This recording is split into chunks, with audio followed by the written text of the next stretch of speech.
Sally Struthers is on the cover, and if you've read the article, you found out that Carroll O'Connor apparently is not too happy with Sally's new show. Carroll O'Connor and Sally Struthers were once the best of friends, both on television and in real life. They worked together on one of America's most famous TV shows, but their friendship ended suddenly and mysteriously. For many years, nobody knew what happened between them.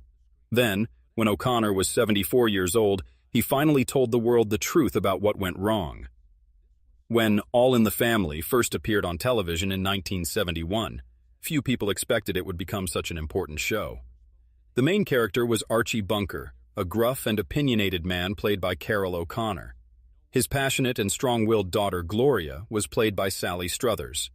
On the show, they often argued and fought, but their scenes together showed real love beneath all the conflict. What viewers didn't know was that off-camera, O'Connor and Struthers had developed a genuine friendship that was just as strong as what they showed on screen. Even though there was a 30-year age difference between them, they formed a bond that felt like a real father and daughter relationship. People who worked on the show said their connection was immediate and obvious from the very beginning. During rehearsals, the two actors would often sit together, sharing jokes and talking about their lines. They genuinely cared about each other, and it showed in their performances. O'Connor, who didn't have a daughter in real life, often called Struthers "my girl." She talked about him in interviews as her mentor and protector, sometimes even calling him a father figure. They would arrive at the studio early just to practice their scenes together, even when they didn't have to. Between filming, Struthers was often seen sitting next to O'Connor, laughing at his jokes or asking him for advice. In interviews and press events, they always spoke highly of each other. O'Connor praised her acting skills and timing, while Struthers credited him with helping her learn how to work professionally in Hollywood. Their real friendship made their TV relationship even more believable. While Archie Bunker was known for saying controversial things and having strong opinions, his love for his daughter Gloria made him seem more human and caring. The tender moments between them on screen weren't just acting, they came from something real. Other people who worked on the show remembered how close they remained, even after the cameras stopped rolling. When Struthers got other acting jobs or projects, O'Connor would call her or send her encouraging notes. She once said that he was one of the first people to congratulate her when she won Emmy Awards. He wasn't just proud of her success, he was genuinely invested in helping her career grow. This kind of friendship was unusual in Hollywood, where age differences, egos, and competition often keep people apart. Even away from the TV studio, their relationship was special.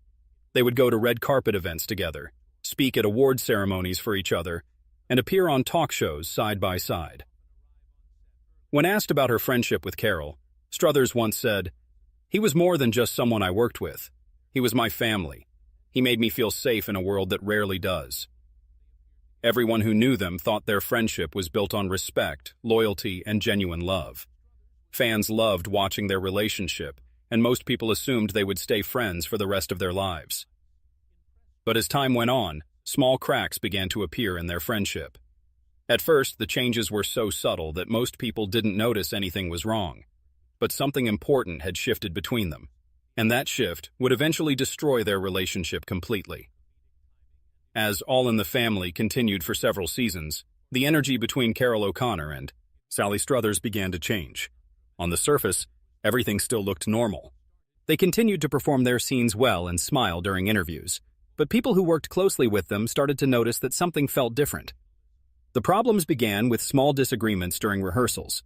Struthers had become more confident as an actress over the years, and she started speaking up more about her lines and asking for changes to the script. This wasn't unusual for experienced actors, but O'Connor had always had a lot of control over the show's direction, and some people thought he didn't like her new assertiveness. O'Connor cared deeply about the show and wanted to protect its message and quality. Some people who worked there said he began to see Struthers' suggestions as disruptive. It wasn't that he was being mean, he was just worried that the careful balance they had created might be getting upset. He was a perfectionist, and she was growing and changing as an actress, which created some distance between them. They also started to disagree about the show's content. Episodes that dealt with serious social issues sometimes sparked quiet arguments between them. O'Connor wanted the show to be more realistic and sometimes darker, while Struthers preferred to focus on the hopeful and loving aspects of her character. These disagreements were never loud or dramatic, but there was definitely tension, like two artists trying to paint the same picture, but with different ideas about how it should look. Another issue was screen time. As the show created spin-offs like The Jeffersons and Maude, the writers began changing storylines, and Struthers' character appeared less frequently. While this was partly because she was pursuing other opportunities, some people suspected that resentment was building. She was still young and ambitious, and being given fewer scenes may have felt like a betrayal. O'Connor, who was always protective of the showrunner, whose direction might have seen her outside ambitions as disloyalty. One moment that people remembered clearly happened at an awards ceremony where the cast was being honored. O'Connor gave a heartfelt speech thanking people, but he noticeably didn't mention Struthers by name. She smiled and clapped along with everyone else, but cameras caught something colder in her expression. Just a brief moment, but it was unmistakable to those who were watching closely. Still, nothing was said publicly.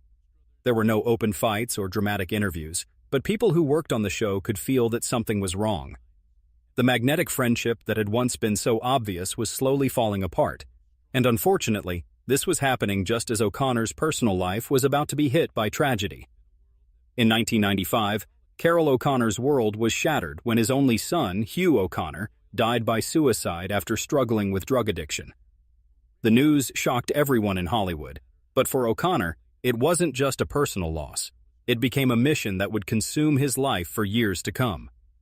The pain was overwhelming and very public. Everything else in his life, acting, interviews, old friendships, suddenly seemed unimportant. He threw himself into a legal battle, going after the man he blamed for supplying the drugs that led to his son's death. He testified before lawmakers, pushed for stronger drug laws, and appeared on national television calling for changes to help other families. His whole personality seemed to change. The interviews that had once been cheerful and light became somber and emotional. Even his voice sounded different, shaky, heavy with grief, and scarred by loss. During this terrible time, fans began to notice something strange.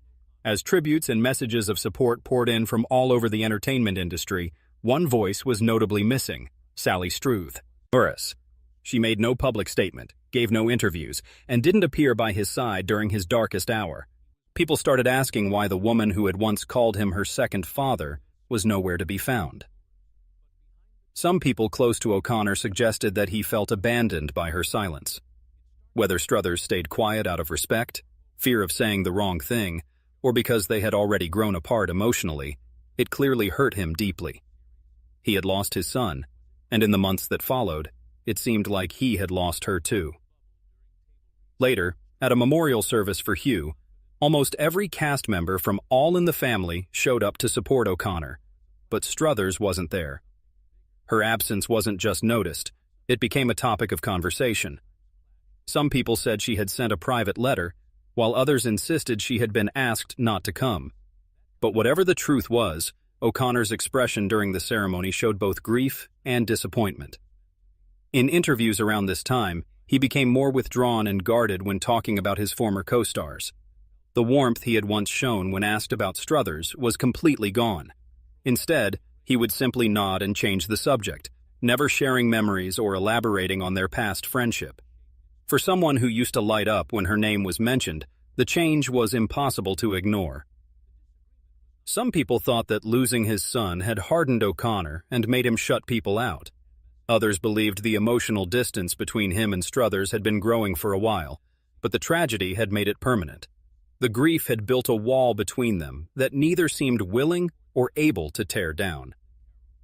Just when it seemed like things might settle down, the quiet break between them would become much more visible, making it clear to everyone that their friendship was truly over. The final break between Carroll O'Connor and Sally Struthers wasn't caused by a scandal or public fight. Instead, it was marked by a quiet but unmistakable end to their relationship, something that happened privately but affected Hollywood for years to come. According to people who knew them, the final breaking point came during planning for a reunion project that never fully happened. Producers had suggested creating a retrospective special about All in the Family, hoping to bring the original cast together for fans. Everyone assumed O'Connor and Struthers would reunite, even if just for the show. But behind the scenes, something went terribly wrong. During the early planning stages, sources say there was a private phone call between the two that turned unexpectedly tense. The exact details of that conversation have never been fully revealed, but one insider described it as sad and final. What started as polite conversation reportedly shifted into discussion of unresolved grievances. O'Connor, still raw from years of grief over his son's death, allegedly expressed disappointment in how Struthers had handled things after Hugh's passing. Struthers, caught off guard, tried to explain her actions, but the wounds were too deep. There was no shouting or dramatic argument, just silence, and then the phone line went dead. Some people close to the situation believe the problem wasn't just about grief. Politics had also become a quiet source of division between them. In the years after the show's success, Struthers had become increasingly vocal about her activism and support for progressive causes. O'Connor, while not openly confrontational, was known to hold more private and sometimes opposing views. These differences, which had once seemed unimportant, may have added to the friction as both navigated public attention in their later years. The aftermath of their phone call was telling. When the reunion project finally aired in a modified format without full cast participation, fans noticed that Struthers and O'Connor were never shown together. They had separate interviews, told separate stories, and represented separate legacies. For two people who had once seemed inseparable, it was a jarring reality. During this period, journalists began asking more direct questions about their relationship. In one interview, Struthers was asked whether she still kept in touch with O'Connor. Her smile faded as she said quietly, "We had a good run. Sometimes life pulls people in different directions." It was a polite answer, but it said everything people needed to know. O'Connor, on the other hand, never spoke directly about the phone call or the failed reunion, but his tone in interviews changed dramatically. When All in the Family came up, he would talk about the show's message, its impact, and its legacy, but rarely about the people involved, and almost never about her. From that point forward, they were no longer friends, just former co-stars connected by a legendary show and unforgettable history. While no public feud ever erupted, it was clear that the bond that had once held them together had quietly and permanently unraveled. For years after their final falling out, Carroll O'Connor and Sally Struthers lived completely separate lives. Both remained in the public eye, but their paths never crossed again, at least not publicly. For longtime fans of All in the Family, that silence spoke louder than any interview could have. During television retrospectives and reunion panels, Struthers would participate, but O'Connor would be absent. When he did appear at events, she wasn't there. People noticed that the warm, light-hearted stories that had once flowed freely between them were replaced with awkward deflections and uncomfortable pauses. Whenever journalists asked about each other, both offered safe, carefully worded replies that revealed very little. In one interview, O'Connor was asked whether he kept in touch with his former television daughter. His eyes shifted away as he muttered, "We had some good times. Things change." That was all he said. No fond memory, no laughter. Just a distant tone from a man who had once been her biggest supporter. Struthers had her own version of this silence. During a morning show appearance in the early 2000s, she was asked who she missed most from the original cast. She named everyone except him. When the host followed up, she simply said, "Some things are too personal to get into." It was vague but heavy with meaning. Industry insiders began to confirm what fans had long suspected. The two had not spoken in years. One source described their rift as unfixable, not because of hatred, but because too much had been left unsaid for too long. They were sometimes invited to the same award events, but they would sit apart and never greet each other. People who had known them during their prime found it hard to believe.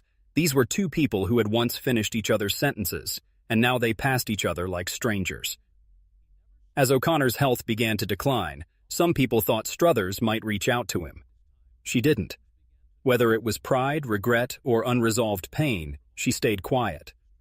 For O'Connor, the window for reconciliation was slowly closing, but the silence had become their new normal. However, that silence wouldn't last forever. because at age 74, Carroll O'Connor finally decided to speak up, and what he said changed everything fans thought they knew about their relationship. In a rare televised interview just a few years before his death, Carroll O'Connor was asked about the personal toll his career had taken on him. The conversation started like many others, discussing the impact of All in the Family, the weight of fame, and his advocacy work after his son's death. But then, almost unexpectedly, the conversation shifted. The interviewer brought up his former castmates, and when Sally Struthers' name was mentioned, O'Connor paused. What followed was a moment of quiet vulnerability that no one had seen from him before. "I wish things had ended differently with Sally," he said. "We had something really special.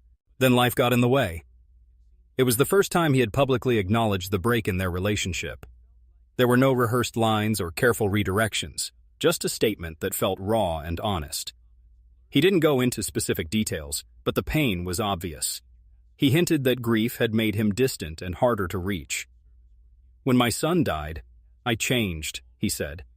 "I shut people out. Some were understanding, some not so much." Though he never blamed Struthers directly, the implication was clear. The silence between them hadn't been entirely one-sided. He spoke of regret, not anger or betrayal, just deep sadness. "Sally was like a daughter to me," he added. "We were so close, maybe too close for it to survive everything that came after." That line struck viewers particularly hard, especially those who remembered their on-screen bond. It was as if O'Connor was admitting that after all those years, the loss of that relationship still haunted him. What made this confession even more striking was its timing. O'Connor wasn't promoting a new show or seeking attention. He was simply reflecting, perhaps sensing that his time was limited. In that moment, fans saw a different side of him, not the tough, unshakable Archie Bunker, but a man filled with quiet sorrow and unresolved emotion. The interview aired on a Sunday night, and by Monday morning, it was everywhere. Headlines focused on his comments about Struthers. Social media lit up with fans expressing shock, sadness, and curiosity. For years, people had speculated about what happened between them. Now there was confirmation that something real and deeply personal had ended their friendship, and O'Connor had carried that weight until the end. Some people who watched the interview believed it was his way of reaching out, a final attempt at making peace, not to rekindle the friendship, but to acknowledge what had been and lost. Others saw it as a release, a man unburdening himself of a truth he had carried for too long. But what about Sally Struthers? How did she respond to this unexpected revelation? Her answer came later, and it revealed just how much she had been holding back as well. Sally Struthers stayed quiet for weeks after Carroll O'Connor's emotional interview. When she finally responded, it was through a little-known podcast. No fanfare, no headlines, just a quiet conversation that revealed her side of the story. When asked about O'Connor's comments, she admitted, "I watched every second of it, and I cried." It was her first time speaking openly about their estrangement, and what followed was filled with regret and sorrow. She confirmed that they had not spoken in years, not because of anger, but because of timing and grief that neither of them knew how to handle. "I didn't know what to say when Hugh died," she said. "I was afraid I'd make it worse, so I stayed silent, and that was the worst thing I could have done." Struthers revealed that she had tried to reconnect with O'Connor, but he had changed after his son's death. "He was hurting, and I didn't know how to reach him. That distance turned into silence, then years." She admitted that she had thought about fixing things many times but kept waiting for the right moment. "I kept hoping for the perfect time to reach out. Then it was gone." Despite everything, she never stopped caring about him. She had kept letters and photos from their time together, and even rewatched old episodes of All in the Family when she missed him. Their story wasn't one of betrayal or hatred. It was about love that couldn't survive the weight of pain and misunderstanding. Neither person was the villain in their story. They were just two people who had been forever connected but let time and circumstances get in the way of reconciliation. The tragedy was that both of them carried regret about how things ended, but neither knew how to bridge the gap that had grown between them. When Carroll O'Connor passed away in 2001, the world mourned the loss of a television legend. But for Sally Struthers, his death marked the end of a chapter in her life that she had never been able to close properly. In a quiet gesture that spoke volumes, she attended his private memorial service. She didn't come as a celebrity seeking attention, but as someone saying goodbye to a piece of her own history. She didn't speak at the service or do interviews afterward, but people who were there said she stood near the back of the room, holding a single white rose. When the ceremony ended, she walked up to his photo, placed the rose gently beside it, whispered something under her breath, and walked away with tears in her eyes. It was a moment of private grief and final goodbye that showed how much their relationship had meant to her, despite how it ended. Years later, in a documentary celebrating All in the Family, Struthers finally offered a closing thought on their relationship. "What we had was real. It didn't end the way I wanted, but I will never forget him." Her voice trembled as she spoke, but her words were clear. The hurt remained, but so did the love. Their story wasn't a fairy tale with a happy ending. It wasn't neat or tidy, but it was honest and human. They were two lives forever linked by one of the most powerful shows in television history. Behind all the laughter and fame was a relationship filled with genuine warmth, unfortunate missteps, and the kind of deep pain that only comes from losing someone you truly care about. In the end, what Carroll O'Connor and Sally Struthers shared was far more than just a television partnership. It was a real, complicated bond that touched millions of viewers and continues to linger in the hearts of those who watched their story unfold. Their friendship may have ended in sadness, but the love and connection they once shared remains an important part of television history and a reminder of how precious and fragile human relationships can be.